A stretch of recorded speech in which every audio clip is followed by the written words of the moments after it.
My father tried to sell a woman to me, like a line item on a balance sheet. That thought sat heavy, a lead weight twisting in my gut. As he slid the thick folder across the mahogany desk, the office smelled of old money, cut deals, and the kind of pressure that slowly erases anything human. He spoke, not to me, but to the woman seated opposite, Elena Vance. Silas Thorne's voice stayed too calm, too even. Your company is underwater. Your board is nervous. The banks are circling. I'm offering a solution. I stood by the desk, arms folded tight, every muscle coiled. Elena sat in her camel coat, spine rigid, shoulders braced like she was holding herself together through nothing but pure will. Sharp, controlled, but carrying a bone-deep weariness no amount of rest could ever reach.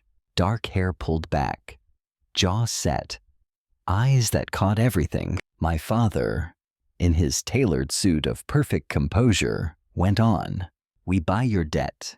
We merge the assets. Vance Heritage folds into Thorne Holdings. The market sees stability. The press sees a story. The board sees a future. He tapped the folder, then let his finger rest on the tab marked Public Trusts. His next words came casual, almost an afterthought, like ordering dessert. We arrange a marriage, my son, a joint statement, united front, personal and professional. My jaw locked. Marriage. Elena didn't flinch, but a small pulse jumped in her throat. Her eyes stayed locked on him, never drifting to me. You're proposing I trade my company for your son's ring. Her voice came low, steady, like a steel beam bearing too much load. That isn't stability. That's a hostage deal. You're free to decline. My father answered, utterly unconcerned. The bank moves next week. Your projects freeze. Your people scatter. You watch years of work die. That is also a choice. The air turned charged, cold. He had her cornered, and all three of us knew it. Her hand hovered over the pen, not because she wanted me, but because she wanted her company to live, her people to stay paid. I moved before my brain caught up. Stop. My father's eyes sliced toward me. Elias, this is not your concern. I ignored him. My gaze found Elena's. I'm not signing a marriage contract.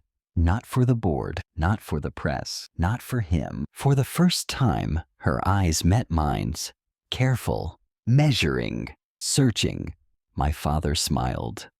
No warmth in it at all. Then you're refusing the solution. No, I said. I'm refusing your version of it. I opened the folder, turned it toward her, pointed to the sections he'd hoped she would never read closely. This isn't a rescue. It's a capture. The marriage is camouflage. These voting rights here, they give him control the second you sign. She didn't look surprised, only tired of always being right. I slid the pen away from her fingers. Here's what I will do. No marriage, no ring, no personal leverage. We sign a public partnership and a standstill agreement. 6 weeks. We act united for the lenders and the press. I stabilize the project pipelines. You keep control. You keep your name. You keep your agency. She watched me, unblinking. And why would I trust you? I didn't soften the truth. Because I'm the keystone in his succession plan. If I move, his tower shifts. If you take his deal, you become a possession. If you take mine, you stay yourself. My father's voice sharpened. This is not your negotiation. I'm not talking to you, I said, never breaking eye contact with her. I'm talking to her. Her hand curled on the edge of the desk. Somewhere beneath her palm, she was shaking. I don't take orders, not from him, but if you choose to stand with me, I will stand between you and every hit he sends, not as your owner, as your partner. The silence stretched, thin, tight, until I could hear my own heartbeat pounding in my ears. Then she nodded. Once. Fine. 6 weeks. Nothing more. The papers were redrafted, marriage language cut clean away, partnership terms laid bare, signatures followed. My father, who thought he still had time, moved faster than I expected. That evening, golden light poured over the Vance estate as I stepped onto the porch.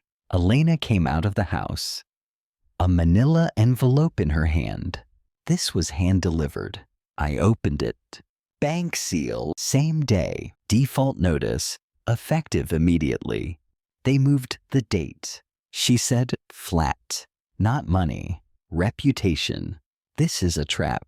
You can still walk? She offered. But her eyes were on the 2 men in dark suits standing near her car, not admiring it. Don't drive that, I said.